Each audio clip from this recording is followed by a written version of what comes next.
The invitation to Janet Thompson's third wedding sat on my kitchen counter like a ticking bomb.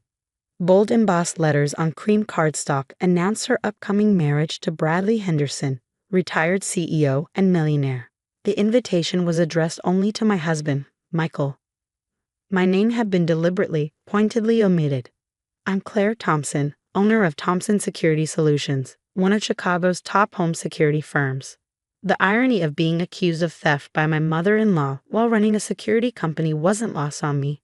But then again, Janet had never appreciated irony. Or me, for that matter. From the moment I married her precious son 5 years ago, Janet made it clear I wasn't the wife she'd envisioned for Michael. I was too independent, too focused on my career, everything. The fact that I'd built my company from scratch while Michael was still finishing medical school particularly rankled her. A woman should support her husband, she'd say during our forced family dinners, not compete with him. I'd usually bite my tongue, reminding myself that my security systems protected some of Chicago's wealthiest homes, including Janet's sprawling Lakeshore Drive mansion. I'd installed it myself as a wedding gift to her and her second husband, George, 2 years ago. That marriage had lasted exactly 18 months before ending in an acrimonious divorce. Now, 6 months after her divorce, Janet was getting married again. Bradley Henderson was everything she'd always wanted in a husband. Wealthy, influential, and most importantly, traditional in his views about marriage and gender roles. Bradley says a wife should focus on creating a beautiful home, she gushed during the engagement announcement. Her eyes had locked with mine as she added, "Not everyone understands the importance of traditional values these days." I might have let the subtle dig slide, as I had for years. But then came the incident with the jewelry. It happened 3 weeks ago. Janet had invited Michael and me for dinner, supposedly to discuss wedding preparations. Bradley was there, along with his daughter Madison, a woman around my age who seemed to share her father's conservative views. Of course, Janet announced over dessert, "I'll be wearing my grandmother's sapphire necklace for the wedding. It's been worn by every bride in our family for 4 generations." I remembered that necklace. Janet had shown it to me once, shortly after my wedding to Michael, while explaining why I hadn't been allowed to wear it. "It's for real family," she'd said. "Blood family." But now there was a problem. The necklace was missing from its usual place in her wall safe. "I know exactly what happened to it," Janet declared, her voice dripping with accusation. "The last person to work on my security system was Claire. She must have seen me open the safe." The room fell silent. Michael started to protest, but Janet wasn't finished. Come to think of it, quite a few things had gone missing since Claire started working on our security. "My tennis bracelet, my diamond earrings." "Mother," Michael interrupted, "you can't seriously be suggesting." "Why not?" Madison chimed in. "It makes perfect sense. She has access to all these wealthy homes, knows their security systems inside and out." I sat there, stunned by the casual way they were destroying my reputation. My company's reputation. Everything I'd spent years building. "Actually," I said, keeping my voice steady, "your security system records everything. Every time the safe is opened, every person who enters or exits the house." "Would you like me to pull up the footage?" Janet's face flickered with something, fear? But she recovered quickly. "The system has been acting up lately, probably tampered with. That's why Bradley's having it replaced next week." That was news to me. I was about to respond when Bradley cleared his throat. "I think it's best if we keep the wedding intimate. Family only, you understand, Claire." And just like that, I was uninvited from my mother-in-law's wedding. The drive home that night was tense. Michael was furious, threatening to skip the wedding himself. But I had other plans forming. "Go to the wedding," I told him. "Trust me." The next day, I started digging. As Chicago's premier security expert, I had access to a lot of information. Janet might be having my system replaced, but I still had weeks of backup footage stored securely on my servers. What I found made my blood run cold. The footage showed Janet entering her house late at night 2 weeks ago, clearly intoxicated, accompanied by a man who wasn't Bradley. They stumbled to her bedroom, where the wall safe was located. The next morning, the man left carrying a small bag. 3 days later, Janet reported her first missing piece of jewelry to the insurance company. Further investigation revealed the man was a known associate of her ex-husband, George. The pieces started falling into place. Janet was working with George to stage a jewelry theft, probably to fund some aspect of her lavish wedding to Bradley, but she needed a scapegoat, and I was the perfect target. I took the evidence to Michael. He watched the footage in silence, his doctor's hands clenched into fists. "She's trying to frame you," he said finally, "to destroy your business. All because I don't fit her image of a proper wife," I finished. "The question is, what are we going to do about it?" Michael looked at me, recognizing the tone in my voice. "You have a plan." "I do." I pulled out my laptop, showing him what I discovered. "Your mother doesn't know it, but when I installed her security system, I included some features she never knew about. Features that are about to become very interesting at her wedding." "Claire," Michael said slowly, "what exactly are you planning?" I smiled, thinking about the elaborate security system at the Drake Hotel, where Janet's wedding reception would be held. A system that, coincidentally, my company had installed last year. Let's just say your mother's wedding video is going to have some unexpected footage. The next 2 weeks passed in a blur of preparation. Janet was busy with last-minute wedding details, probably thinking she'd successfully sidelined me. She didn't know I was preparing a wedding surprise of my own. Michael played his part perfectly, acting appropriately upset about my exclusion, but eventually accepting it to keep the peace. Meanwhile, I was coordinating with Sam Martinez, my head of technical operations, ensuring everything was in place for the reception. "The hotel's video system is ready," Sam confirmed the day before the wedding. "All the footage has been verified and synced. Are you sure about this, boss?" I thought about my reputation, my business, everything Janet had tried to destroy with her casual accusations. "Yes," I said firmly, "it's time everyone saw the truth." The morning of the wedding, I sat in my home office, watching the security feeds from both Janet's house and the Drake Hotel. I saw her arriving early, watched her fuss over her dress, not wearing the family sapphire necklace I noticed, and observed the guests arriving. Then I saw something that made me sit up straight. George, Janet's ex-husband, slipping into the hotel through a service entrance. He wasn't supposed to be anywhere near the wedding. Whatever Janet was planning, it was happening today. I picked up my phone and dialed Sam's number. "Change of plans," I said. "We need to move faster than we thought." Sometimes the best revenge isn't serving a cold dish, it's stopping someone from serving their own. Part 2. The wedding ceremony went exactly as Janet had planned. Elegant, traditional, and completely focused on her.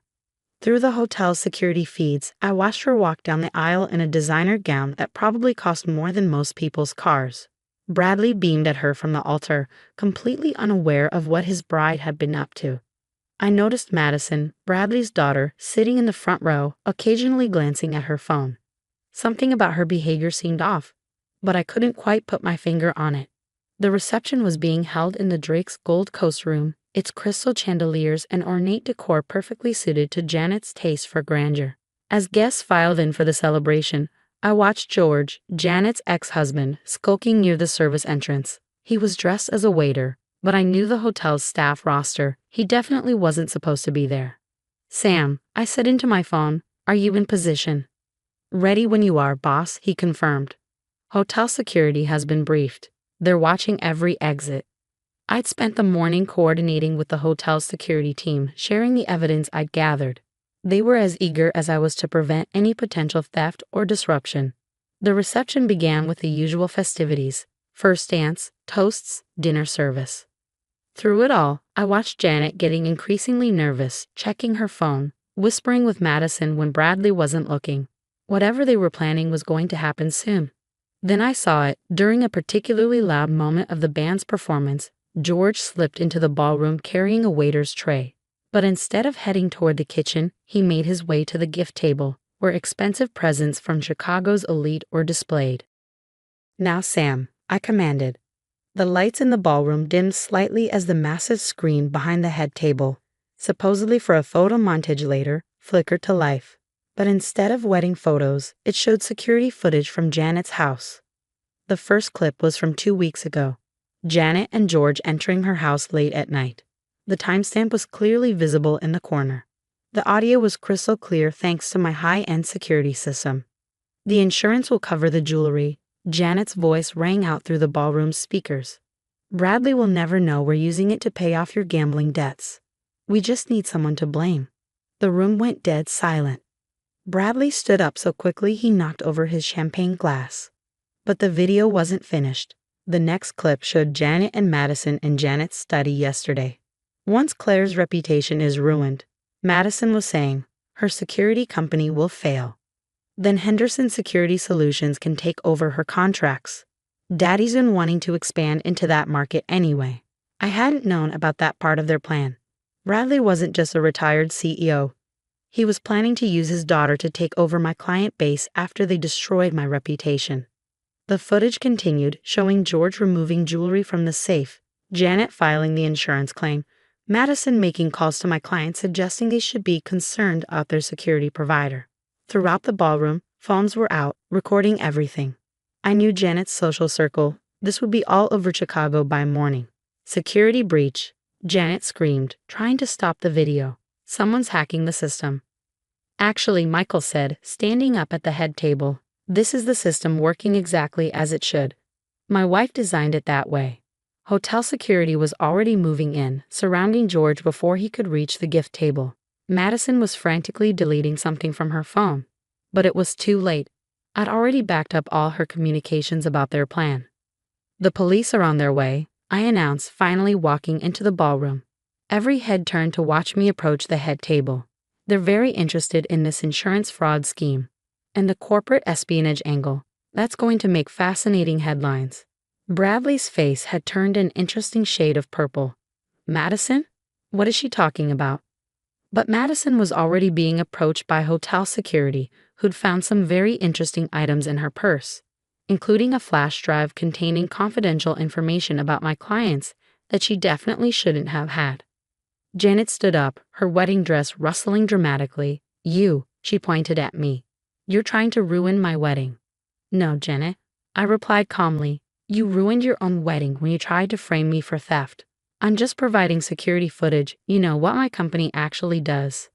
The police arrived moments later, the sight of Janet being questioned in her wedding dress, while George was handcuffed in his waiter's disguise, would probably end up in the society pages, though not quite the wedding coverage she hoped for. Bradley, to his credit, seemed more angry about the corporate espionage than the insurance fraud. You were going to use this wedding to steal her client list? He demanded of Madison. Do you have any idea how illegal that is? Daddy, Madison protested, she's not one of us. Her company's taking market share that should be ours. By providing better service and more advanced technology, I cut in. It's called competition, Madison. Though I understand that might be a foreign concept to someone who relies on Daddy's connections. The reception dissolved into chaos after that. Guests fled, police took statements, and Janet's perfect wedding became Chicago's newest scandal. Through it all, Michael stood by my side, his hand firmly in mine.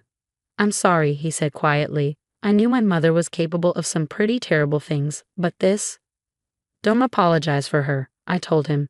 You're not responsible for her actions. The aftermath was exactly what you'd expect. Janet and George were charged with insurance fraud. Madison faced corporate espionage charges. Bradley filed for annulment the next day, his reputation in tatters. My company? Our reputation for security and integrity was stronger than ever. After all, we caught the bad guys in the act. Our client list actually grew as word spread about how we protected ourselves from corporate theft. A week after the wedding disaster, I received a letter from Bradley's lawyer. Are you going to buy it? Michael asked when I showed him the letter. I thought about it for a moment. Yes, I decided. And I know exactly what to rename it, Thompson Integrity Systems. Because sometimes the best security comes from having integrity in the first place. The society pages had a field day with a story, of course. Security exporg expos standl. Read one headline. Mother-in-law's revenge penalty Batesy kefires proclaimed another. But my favorite was from the business section. Thompson Security utions expands exquires rival firm. Janet tried to contact me once after she made bail. I just wanted what was best for Michael, she claimed. A proper wife who would support him, not overshadow him. What's best for Michael, I replied, is having a partner he can trust. Something you clearly know nothing about. Last month, we hosted a company party to celebrate the merger. Michael insisted on making a toast. To my wife, he said, raising his glass, who taught me that real family is built on trust, not tricks. And that the best revenge isn't served cold. It's served with high-definition video evidence. Everyone laughed, but I was thinking about something else. That morning, I discovered I was pregnant. Michael and I were starting our own family, one that would be built on honesty, respect, and trust. And yes, a really good security system. The sapphire necklace Janet had claimed I stole. It turned up in a pawn shop in Milwaukee, where George had sold it to pay some gambling debts. I bought it back, anonymously, of course. It's in my office safe now, waiting for the daughter I'm carrying. Let Janet try to claim it's not for real family when her granddaughter wears it at her own wedding someday. Sometimes the best security isn't about cameras and alarms. Sometimes it's about making sure the truth comes out, no matter how well someone thinks they've hidden it. And sometimes the most satisfying revenge is simply letting someone's true character play out on a big screen for everyone to see. As for Janet, last I heard, she's planning wedding number 4. I sent her a gift, a top-of-the-line security camera system, with a note. Because everyone deserves to have their special moments captured on video. I made sure to include extra memory cards. After all, you never know when you might need to record something important.